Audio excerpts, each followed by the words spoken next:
filling out the family tree in some cases is easier said than done. Yeah, it's part of Black History Month. The Greenville County Library System is trying to make African American genealogy research easier.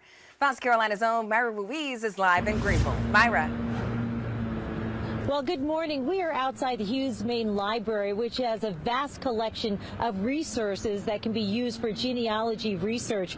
And the library will actually highlight these resources during its African American genealogy program, which kicks off tonight at the Augusta Road Library branch. Now, this same program will be presented 10 times throughout the month of February at different locations and different times throughout the day. People who attend will learn all about the different resources that people can use to learn more about their family's history.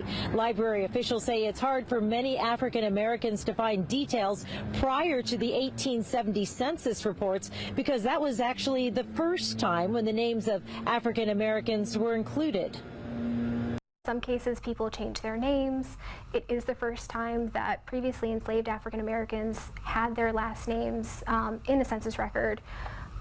So it can be difficult to try to get back beyond that to the generation before them.